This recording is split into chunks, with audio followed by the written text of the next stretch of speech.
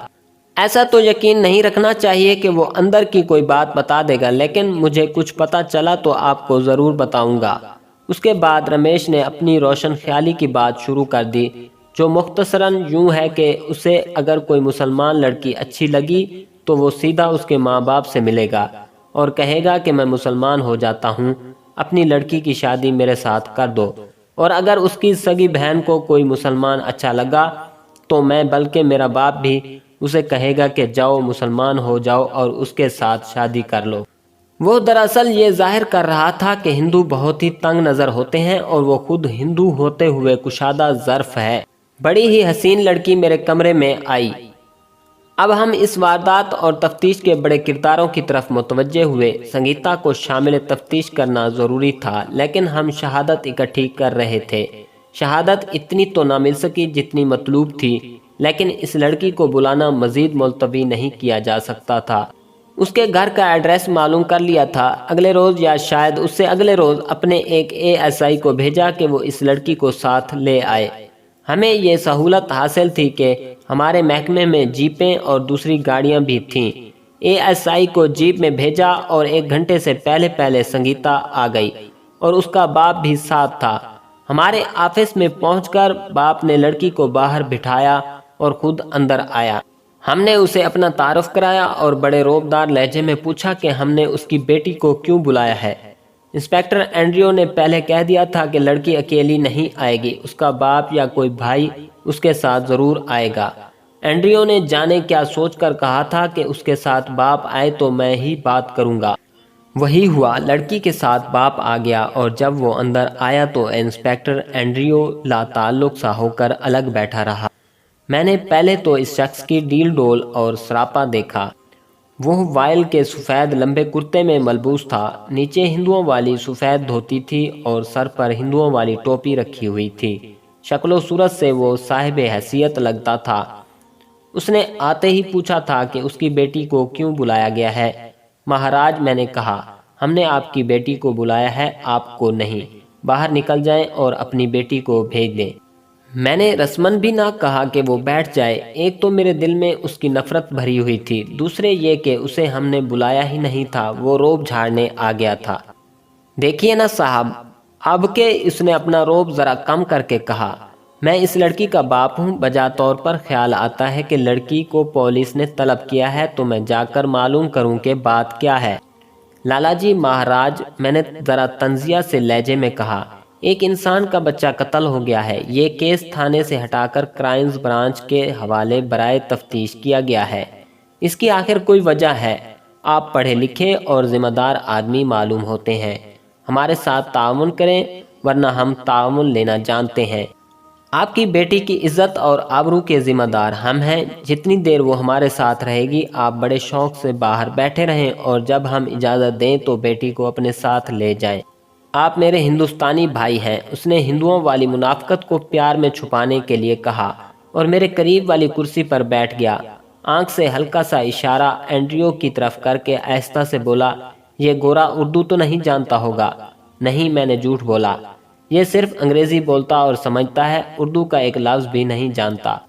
میں نے پہلے لکھا ہے کہ انسپیکٹر اینڈریو روانی سے اردو بولتا اور سمجھتا تھا اور مجھ سے پنجابی بول چال سیکھ رہا تھا۔ سنگیتا کے باپ نے میری بات کو سچ سمجھ کر میری چاپلوسی شروع کر دی۔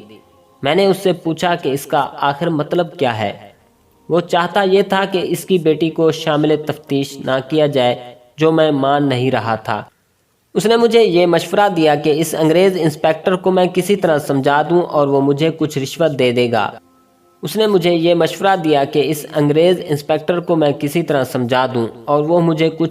دے دے گا۔ اور میں اس کی بیٹی کو باہر ہی سے چھٹی کرا دوں۔ یہ کیا چاہتا ہے؟ اینڈریو نے انگریزی میں مجھ سے پوچھا اور بناوٹی غصے سے کہا، اسے کہو باہر نکل جائے اور لڑکی کو اندر بھیجے۔ میں نے سنگیتا کے باپ سے کہا کہ وہ فوراً باہر چلا جائے ورنہ یہ انگریز انسپیکٹر اس کی بے عزتی کر کے باہر نکال دے گا۔ لالا بڑی تیزی سے اٹھا اور باہر نکل گیا۔ مجھے اس پر شک ہے، اینڈریو نے مسکراتے ہوئے کہا، اگر میں نہ بول پڑتا تو یہ تمہارے ہاتھ میں کچھ رقم دے دیتا۔ تم نے یہ اچھا مذاق کیا ہے کہ میں اردو نہیں جانتا۔ ہم ہنس رہے تھے کہ ایک بڑی ہی حسین اور بڑے ہی دلکش جسم والی لڑکی کمرے میں داخل ہوئی۔ اس کے نقش و نگار میں بڑی جاذبیت تو تھی ہی، میں اس کے جسم کی ساخت سے زیادہ متاثر ہوا۔ بڑا موزوں قد اور جسم کی بناوٹ میں ایک خاص کشش تھی۔ اسے ہم نے اپنے پاس بٹھا لیا اور میں نے کہا کہ وہ دل سے گھبراہٹ اور خوف نکال دے اور بالکل فری ہو کر بات سنے اور کرے۔ میں نے یہ بھی کہا کہ اس پر کوئی الزام نہیں، کچھ باتیں پوچھنی ہے۔ انسپیکٹر اینڈریو نے میری طرف دیکھا، اس کے دیکھنے کے انداز سے میں سمجھ گیا کہ وہ کیا چاہتا ہے۔ میں نے سر اوپر نیچے نہایت آہستہ سے ہلایا تو اینڈریو اٹھ کر باہر نکل گیا۔ اس کا مطلب یہ تھا کہ میں اس لڑکی سے اکیلے بات کروں۔ اینڈریو کے ساتھ میں نے اس سے پہلے کچھ وارداتوں کی تفتیش کی تھی، اس لیے وہ میرا سٹائل سمجھتا تھا۔ وہ جانتا تھا کہ سنگیتا جیسے گواہ یا مشتبہ سے میں ہی راز کی بات اگلوا سکتا ہوں۔ میں خود بھی چاہتا تھا کہ اینڈریو مجھے سنگیتا کے ساتھ اکیلا چھوڑ دے۔ آپ مجھ سے کس سلسلے میں کچھ پوچھنا چاہتے ہیں؟ سنگیتا نے ذرا دبی دبی آواز میں پوچھا۔ کیا تم نہیں جانتی کہ تمہارا ایک کلاس فیلو قتل ہو گیا ہے؟ میں نے کہا، تم جانتی ہو اس کا نام لطیف تھا۔ میں کسی لطیف کو نہیں جانتی، سنگیتا نے کہا، جسے میں جانتی ہی نہیں اس کے قتل کے متعلق کچھ بھی نہیں بتا سکتی۔ اس نوجوان لڑکی کو معلوم نہ تھا کہ بڑے بڑے چالاک اور عیار گواہ اور مشتبہ میری تفتیشوں میں سے گزر چکے ہیں اور مجھے یہ سمجھنے میں ذرا دشواری پیش نہیں آتی کہ یہ شخص دل کی بات کہہ رہا ہے یا مجھے الو بنانے کی کوشش کر رہا ہے۔ میں نے سنگیتا کو پہلی بار دیکھا تھا، مجھے تو یہ معلوم نہیں تھا کہ اس کا بات کرنے کا قدرتی انداز کیا ہے، لیکن میں نے محسوس کر لیا کہ یہ لڑکی جو کچھ کہہ رہی ہے یہ اسے مجبور کر کے کہلوایا جا رہا ہے، اس کا یہ انداز قدرتی نہیں۔ مجھے یہ سمجھنے میں بھی دشواری نہ ہوئی کہ باپ نے اسے ڈرا دھمکا کر کہا ہوگا کہ وہ ایسا بیان دے جس سے اس کا مقتول کے ساتھ کوئی تعلق ظاہر نہ ہو۔ سنگیتا، میں نے اپنی کرسی اس کی کرسی کے قریب کر کے پیار سے کہا، میں مسلمان ہوں، میرا نام ملک احمد یار خان ہے، میری ہمدردیاں تمہارے ساتھ ہیں۔ اس وقت بھول جاؤ کہ میں پولیس آفیسر ہوں، تمہاری پردہ پوشی کو میں اپنا فرض سمجھتا ہوں۔ تم نے شاید دیکھا نہیں کہ میں نے اس انگریز انسپیکٹر کو اشارہ کر کے کمرے سے باہر بھیج دیا ہے۔ یہ میرا ساتھی ہے، پھر بھی اسے وہ ساری باتیں نہیں بتاؤں گا جو تم مجھے بتاؤ گی۔ سنگیتا نے میرے منہ پر نظر ڈالی اور پھر اس نے سر جھکا لیا۔ اگر اس کا واقعی مقتول کے ساتھ کوئی تعلق نہ ہوتا اور میں اسے کہتا کہ مقتول کو وہ جانتی تھی اور اس کے قتل کی بیک گراؤنڈ کو جانتی ہے، تو وہ تڑپ تڑپ کر اور اچھل اچھل کر انکار کرتی اور کہتی کہ میں اس پر بے بنیاد شک کر رہا ہوں۔ لیکن اس کا انداز کچھ اور تھا، اور یہ انداز اس کا اپنا نہیں تھا۔ اس نے سر اٹھا کر ایک بار پھر میری طرف دیکھا۔ اب میں نے اس کی آنکھوں میں ایسی سرخی دیکھی جو آنسوؤں کا پیش خیمہ تھی۔ وہ رونے پر آ گئی تھی اور آنسو روکنے کی بے انتہا کوشش کر رہی تھی۔ میں تمہاری مجبوری سمجھتا ہوں سنگیتا، میں نے مشفقانہ اور دوستانہ لہجے میں کہا۔ میں جانتا ہوں کہ تم لطیف کو کس حد تک چاہتی تھیں اور لطیف کس طرح تم پر دیوانہ تھا۔ تم نے مسلمان ہو کر لطیف کے ساتھ شادی کا فیصلہ کر لیا تھا اور لطیف تمہاری خاطر اپنا گھر بار اور اپنے والدین اور بہن بھائیوں کو ہمیشہ کے لیے چھوڑ کر تمہارے ساتھ جا رہا تھا، لیکن وہ تمہیں بھی چھوڑ کر اکیلا چلا گیا، اور گیا بھی ایسی جگہ جہاں وہ تمہیں نہیں لے جا سکتا تھا۔ میں جانتا تھا کہ یہ لڑکی لطیف کے لیے اندر سے اس قدر جذباتی ہوگی۔ اس وقت کی اس کی ذہنی حالت کو میں بھانپ چکا تھا۔ یہ تو میں جانتا تھا کہ جس کی خاطر وہ اپنا مذہب اور اپنا اتنا امیر خاندان بھی چھوڑ رہی تھی، اس کے لیے وہ کس قدر جذباتی ہوگی۔ میری یہ بات سن کر اس نے سر جھکایا، پھر اپنے دونوں ہاتھ اپنے چہرے پر رکھ لیا اور جھک گئی۔ اس کا جسم اس طرح ہل رہا تھا جیسے وہ سسکیاں اور ہچکیاں لے لے کے رو رہی ہو۔ میرے الفاظ اور بولنے کے انداز نے اس کی جذباتی دنیا میں زلزلہ برپا کر دیا تھا۔ سنگیتا، میں نے اس کا سر اپنے دونوں ہاتھوں میں تھام کر اور ذرا اوپر اٹھا کر کہا، کھل کر رو لو اور لطیف کے لیے جتنے بھی آنسو بہا سکتی ہو بہاؤ، پھر بھی کم ہوں گے۔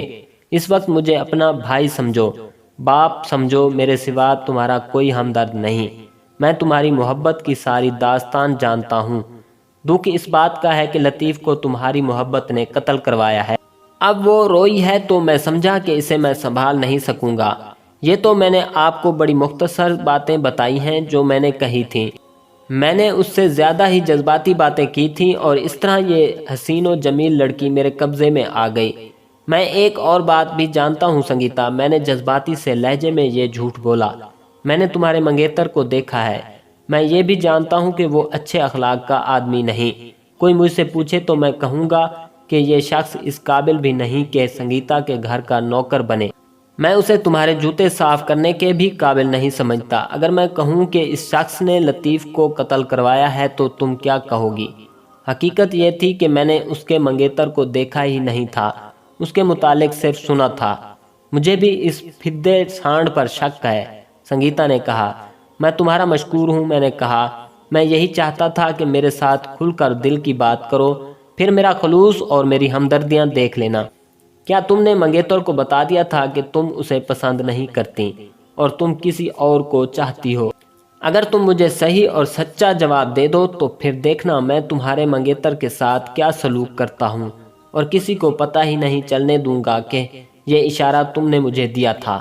میں آپ کو صحیح جواب دوں گی، سنگیتا نے کہا، اور میری پردہ پوشی کا وعدہ پورا کرنا آپ کا کام ہے۔ میں نے منگیتر کو ایک بار نہیں 2 بار کہا تھا کہ میں تمہارے ساتھ شادی نہیں کروں گی، اور مجبوراً کر دی گئی تو میں گھر سے ہی بھاگ جاؤں گی یا خودکشی کر لوں گی۔ میں نے اپنی ماں کو پہلے ہی بتا دیا تھا کہ میں اپنے ایک مسلمان کلاس فیلو کو چاہتی ہوں اور اسی کے ساتھ شادی کروں گی۔ یہ بھی بتا دیا کہ میں اس لڑکے کی خاطر اپنا مذہب چھوڑ رہی ہوں۔ ماں نے میرے منہ پر ہاتھ رکھ کر کہا تھا کہ اپنے باپ کو پتہ نہ چلنے دینا، ورنہ وہ تمہیں نہیں تو اس مسلمان لڑکے کو قتل کروا دے گا، یا اپنا اثر و رسوخ استعمال کر کے اس سے ایسا الزام عائد کرا دے گا کہ وہ بیچارہ جیل میں گلتا سڑتا رہے گا۔ اگر تمہارے باپ نے یوں نہ کیا تو تمہاری ہڈی پسلی ایک کر کے اس منگیتر کے ساتھ تمہیں بیاہ دے